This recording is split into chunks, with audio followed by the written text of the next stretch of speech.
In the name of Allah, the most gracious, the most merciful, my dear students, Assalamu alaikum. Today in this class we are going to complete all numericals of chapter 14 electrostatic. There are 6 numericals in this chapter, so we are going to complete, we are going to solve each numerical one by one. तो पहला numerical, what is the electric force, क्या मालूम करना है, data बनाएं, इसमें क्या मालूम करना है, इलेक्ट्रिक फोर्स मालूम करना है, ठीक है। ऑफ रिपल्जन, अट्रैक्शन और रिपल्जन और सेम फार्मूला लगेगा बिटवीन 2 इलेक्ट्रॉन्स। यहाँ पे एक बात समझने की है, एक इलेक्ट्रॉन पे कितना चार्ज होता है, Q1 भी इलेक्ट्रॉन है और Q2 भी इलेक्ट्रॉन है, और एक इलेक्ट्रॉन पे जो चार्ज होता है वो होता है 1.6 10 की पावर -19 कूलम। ये एक इलेक्ट्रॉन पे चार्ज होता है 1.6, और इस पर भी कितना होगा 1.6 10 की पावर -19 कूलम। यहाँ पे जो है ना इलेक्ट्रॉन दोनों सेम जो है ना आपके पास क्या है, इलेक्ट्रॉन है, तो 2 इलेक्ट्रॉन के दरमियान हम फोर्स ऑफ रिपल्जन मालूम करेंगे at a distance of 1 metre. इनके दरमियान जो आर है वो कितना है 1 मीटर। तो सोल्यूशन कूलम्स लॉ के थ्रू हम करेंगे, -19 ना, तो कूलम्स लॉ के मुताबिक F = किसके बराबर है, K Q1 Q2 upon R² = K की वैल्यू आपको पता है कितना होता है, K की वैल्यू याद है किसी को, 9 एक्सपोनेंट की पावर 9, यही है ना, न्यूटन मीटर स्क्वायर पर कूलम स्क्वायर। सही लिखा है वैल्यू मैंने, 9 एक्सपोनेंट 9 न्यूटन मीटर स्क्वायर पर कूलम स्क्वायर। अच्छा, आप वैल्यूज पुट करो इसमें, F = K की वैल्यू क्या पुट करेंगे, 9 एक्सपोनेंट 9 मल्टीप्लाई Q1 की वैल्यू 1.6 10 की पावर -19 मल्टीप्लाई 1.6 10 की पावर -19 डिवाइडेड बाई R की वैल्यू 1 की स्क्वायर। कोई मसला नहीं है, हाँ वैल्यूज पुट करिए ना। तुम वहाँ देख रहे हो, इधर देखो ना, इधर देखो, तुम वहाँ देख के सर समझ में नहीं आया, इसका थोड़ी होता है यार, मैंने कुछ भी नहीं किया। इलेक्ट्रॉन की वैल्यू फिक्स है, वो कांस्टेंट है, वो ब्रैकेट में आपको गिवन होगा पेपर में, ठीक है। ये तो पढ़ा है ना आप लोगों ने कूलम्स लॉ। इसमें K की वैल्यू पुट करी, K की वैल्यू भी कांस्टेंट है, Q1 Q2 भी कांस्टेंट इलेक्ट्रॉन है, तो इलेक्ट्रॉन पे इतने चार्ज होते हैं, और R की वैल्यू नीचे R² है ना, R की वैल्यू 1 पुट किया। इन तीनों को आपस में मल्टीप्लाई करेंगे ना, आपके पास आंसर आ जाएगा। है किसी के पास कैलकुलेटर, 0.6 मल्टीप्लाई 1.6, ठीक है। तो ये क्या आया 230.4। अच्छा, अब 10 के ऊपर जो पावर आएगा ना, देखो ये सारे पावर ऐड हो जाएंगे, 9 -19 -19, तो देखो आप 19 और 19 38 से 9 माइनस करो, हाँ 29, तो ये -29 आपके पास वो आया। हाँ, अगर आप ये पॉइंट को नॉन ज़ीरो डिजिट 2.30 भी करके रख सकते हैं, तो यहाँ से 1 to 10 की 27 हो जाएगा। अब आपकी मर्ज़ी है, इसको फोर्स की वैल्यू क्या है, न्यूटन है, ठीक है। अगर हमारे पास बुक में आंसर इसी तरह रखा हुआ है तो हम भी उसी में रखेंगे। हाँ, इसमें बिल्कुल सही आंसर आया है, ठीक है। तो बस इसको ना, इसको अगर आप, वैसे यही आंसर है, अगर आप चाहते हैं नहीं बुक में एग्जैक्ट जो आंसर है वो, तो बुक में उन्होंने इस पॉइंट को यहाँ पे लेके आया हुआ है, तो मैं आपको समझाता हूँ। 2 3 पॉइंट यहाँ है ना 0 के बाद, उस पॉइंट पहले लगा, यानी ये पॉइंट हटा के यहाँ लिखेंगे, तो यहाँ से एक माइनस कम हो जाएगा, 10 की पावर -28 न्यूटन हो जाएगा, जो कि बुक का क्या है आंसर है। लेकिन आपको कोई ज़रूरत नहीं है, आप इसी आंसर में भी रख सकते हैं, नहीं आपने बुक में वाला ही रखना है तो ये भी रख सकते हैं, कोई मसले की बात नहीं है, ये तरीका आपको आना चाहिए। Next numerical 2 point charge Q1, data बना रहा हूँ डायरेक्ट इसका डेटा देखें, Q1 कितना है 5 माइक्रो कूलम, इसको कहा जाता है माइक्रो, और माइक्रो की जो वैल्यू होती है ना वो होता है 10⁻⁶ कूलम। और Q2 कितना है, Q2 है बेटा 3 माइक्रो कूलम, फिर माइक्रो को हटाओ तो 10⁻⁻⁶ coulomb. Are place at a distance of 5 centimetre, R की वैल्यू कितना है यहाँ 5 सेंटीमीटर को मीटर में कन्वर्ट करो तो 5 डिवाइडेड बाई 100 करेंगे 0.05 किस में आया, मीटर आया इन दोनों को डिवाइड करने से। What will the coulomb force, इसमें भी क्या मालूम करेंगे, फोर्स मालूम करेंगे बिटवीन देम। वही फार्मूला सेम लगेगा आपके पास, F इज इक्वल टू के Q1 Q2 upon are square. ठीक है, तो वैल्यू पुट कर रहा हूँ, F की वैल्यू पुट करना है, K की वैल्यू है 9 exponent 9 multiply 5 exponent -6 multiply 5 exponent नहीं 3 एक्सपोनेंट, दूसरे Q की value 3 exponent -6 divided by R की वैल्यू कितना है 0.05 की होल स्क्वायर। समझ में आई बात, क्या क्या समझ में आया, सारे लिखने में लगे हुए यार। इधर देखें ना आप लोग, पहले वैल्यू सारी लिख ली ना मैंने। Q1 की वैल्यू कितना है 5 माइक्रो कूलम, तो माइक्रो को हटाएंगे 10⁻⁶ लिख लिया। ठीक है, Q2 कितना है 3 माइक्रो कूलम, अच्छा माइक्रो को हटाएंगे 10⁻⁶। Thank you. वैल्यू कितना है 5 सेंटीमीटर, उसको 100 से डिवाइड करो तो 0.05 F मालूम करना है। कूलम्स ला यही बोलता है ना, तो K की वैल्यू आपको पता है कांस्टेंट है 9 एक्सपोनेंट 9, Q1 की वैल्यू ऊपर से पुट किया है, Q2 की वैल्यू यहाँ से पुट किया है और R की वैल्यू इधर से पुट किया है। मैं यहाँ करता हूँ, बाकी यहाँ से आगे इधर देखो। अब आपने क्या करना है, F इज इक्वल टू पहला स्टेप आपने 0.05 का स्क्वायर लेना है। मैं यहाँ पे थोड़ा कैलकुलेशन करता हूँ, कैलकुलेशन कुछ इस तरह करता हूँ, 9 को 5 से और 3 से, पहले 9 मल्टीप्लाई 5 मल्टीप्लाई 3 करेंगे तो 135 आया। ठीक है, 135 क्या किस तरह आया 9 5 और 3 को मिले। अब 10⁻⁹ 10 की इसको मैंने पता है किस तरह लिखना है, 10 9 -12 क्या तो है -6 -12 हो जाएगा, डिवाइडेड बाई 0, इसका स्क्वायर लेता हूँ 0.05 का स्क्वायर 0.00255 आया।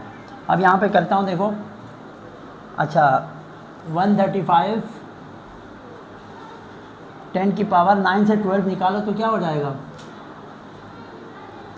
-3 डिवाइडेड बाई 0.0025 है ना। अगर मैं इसको 2 करता हूँ 25.10 की मैंने 0.1 2 3 4 10⁻⁴ लिखूँ तो है किसी का एतराज़, लेकिन 4 माइनस में आएगा। पता है आपको क्यों, क्योंकि हम मैं लेफ्ट से राइट की तरफ लेके जा रहा हूँ, ये चीज़ें आना चाहिए आप लोगों को। ठीक है, अच्छा अब बेटा 25 और 135 डिवाइड करता हूँ, इन दोनों को डिवाइड करने से क्या आ रहा है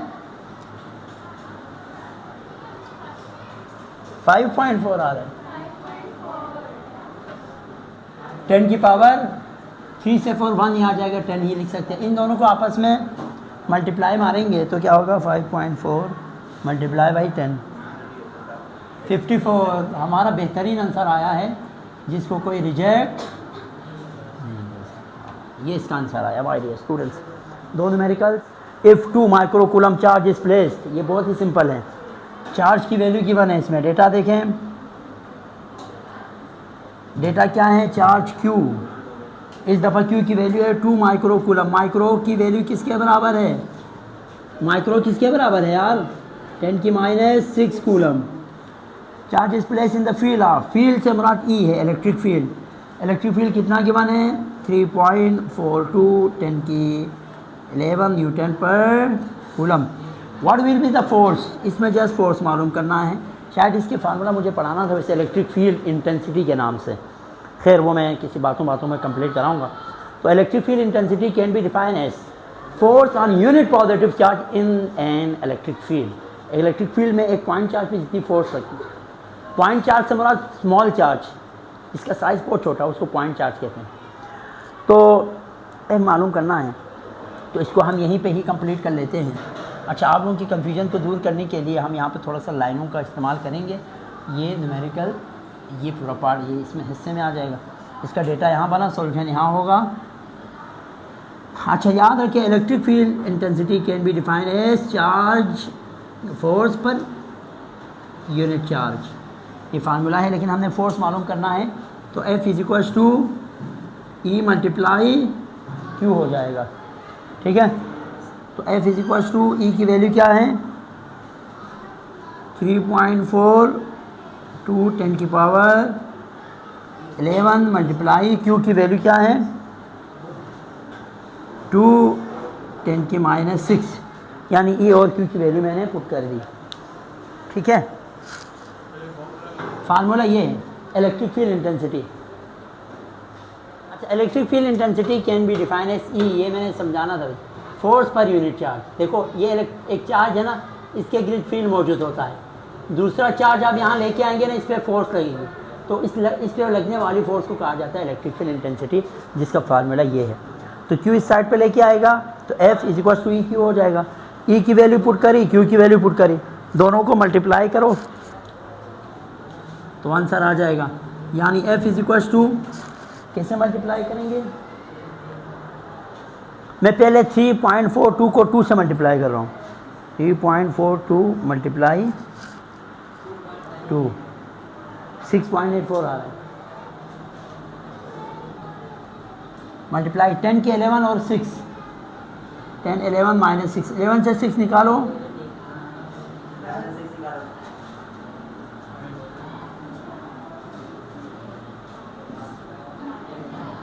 फाइव हो गया ना। इसका आंसर चेक करना पड़ेगा, आंसर चेक करो, और सही है। आप बुक के आंसर अगर चाहते हैं ना, तो आपको पॉइंट आगे शिफ्ट करना होगा, इधर 4 के बाद, तो 6 2 टाइम आप लेफ्ट से राइट की तरफ जाएंगे, यहाँ से 2 माइनस होगा पावर ना, तो 10 2 माइनस करो 5 से, तो क्या हो जाएगा 10 की पावर 3 न्यूटन। लेकिन ज़रूरी नहीं है कि आप पॉइंट को आगे पीछे शिफ्ट करके बुक के आंसर लेके आएँ, आप ये भी रख सकते हैं। ठीक है, now we are going to discuss second last numerical. नहीं यार, अभी 3 है। What is the charge on the capacitor, क्या मालूम करेंगे, डेटा देखें, इधर देखते रहना, बाद में लिखो यार, मैंने मिटाया नहीं है, आप लोग भी बस पता नहीं। What is the charge on the capacitor, क्यों मालूम करेंगे भाई, क्या मालूम करेंगे, क्यों, कैपेसिटर की बात हो रही है। 40 माइक्रो फेरेड कैपेसिटेंस की वैल्यू गिवन है, कितना है 40 माइक्रो फेरेड, माइक्रो फेरेड में ही रखेंगे हम आंसर को। As a potential difference of 6 volt, voltage की वैल्यू कितना है 6 वोल्ट। सॉल्यूशन आपको पता है, कैपेसिटर में मैंने क्या पढ़ाया था आप लोगों को, Q is equal to CV, charge मालूम करें, तो ये तो सबसे ज़्यादा आसान है। C की वैल्यू क्या है 40 मल्टीप्लाई 6, तो Q की फाइनल आंसर आया 40, 6 2 6 4 24, Q चार्ज कूलम, वो भी माइक्रो कूलम, क्योंकि हमने माइक्रो में ही रखा है ना, तो ये आंसर आया। आंसर चेक करो 240 माइक्रो कूलम कर सकते, कैसे ख़त्म करेंगे, Q is equal to 240 micro की क्या वैल्यू है 10 की पावर -6 कूलम। अच्छा, अब आप पॉइंट कहाँ है, यहाँ है ना, 2 टाइम्स पॉइंट को यहाँ लेके आएंगे, 2.40 करेंगे, 6 से 2 कम हो जाएगा, क्योंकि आप लेफ्ट से राइट की तरफ आ रहे हैं, तो 10 की पावर -4 कूलम, यूँ भी आप रख सकते हैं। और बोले क्लियर है कहानी। Now second last numerical, potential difference between 2 point charge is 100 volt. Data देखो, पोटेंशियल डिफरेंस को V से रिप्रेजेंट करेंगे, कितना है 100 volt. If an unknown charge is move between 2 point, the amount of work done is इतना। अच्छा, work done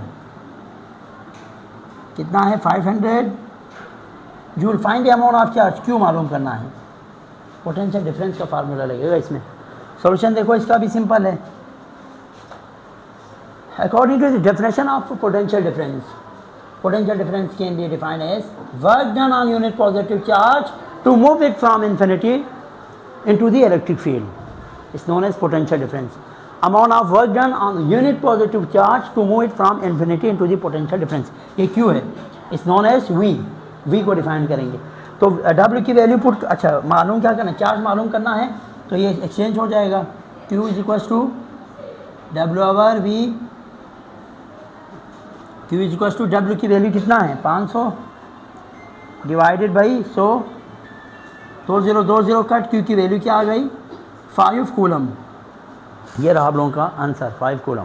क्या मालूम करना है, इक्विवेलेंट डेटा बता रहा हूँ इसका लास्ट न्यूमेरिकल का, find the equivalent capacitance CEQ मालूम करेंगे हम, कॉम्बिनेशन से है ये।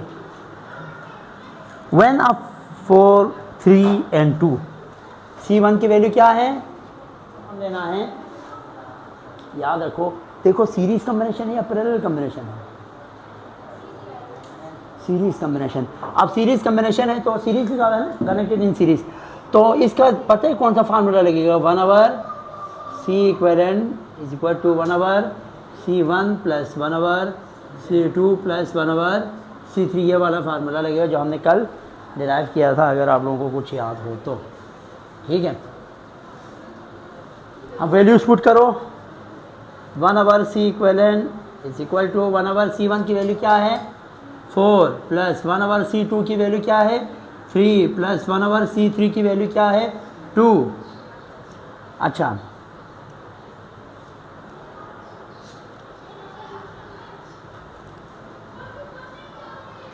पता है क्या करेंगे, 1 ओवर 4 को डिवाइड करो, दो तरीक़ों से, या तो एलसीएम ले सकते हैं एट ए टाइम, या आप डायरेक्ट डिवाइड करो तो शायद आसानी हो जाए। हाँ, डिवाइड करें तो आसान है ना, और एलसीएम में आप फिर कंफ्यूज हो जाएंगे। 1 डिवाइडेड बाई 4 करो 0.25 प्लस 1 डिवाइडेड बाई 3 करो 0.333 प्लस 1 डिवाइडेड बाई 2 करो 5, तीनों को प्लस करो,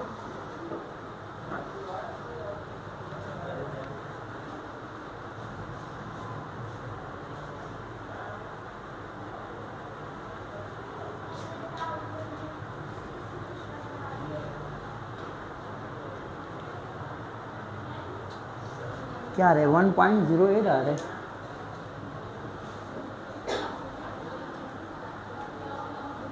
अब देखो 1.08 की इक्विवेलेंट इन दोनों की जगह चेंज हो जाएंगी, क्योंकि इसी इक्विवेलेंट निकालना है, तो ये इस साइड पे जाएगा is equal to C equivalent, इन दोनों को डिवाइड करो तो फाइनल आंसर आएगा C इक्विवेलेंट का 1 divided by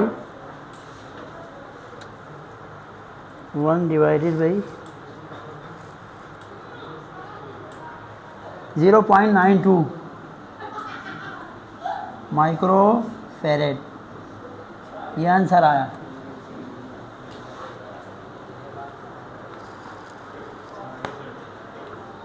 my dear students, आज की क्लास में हमने सारे न्यूमेरिकल डिस्कस किया, अपना ख्याल रखिएगा, अल्लाह हाफ़िज़।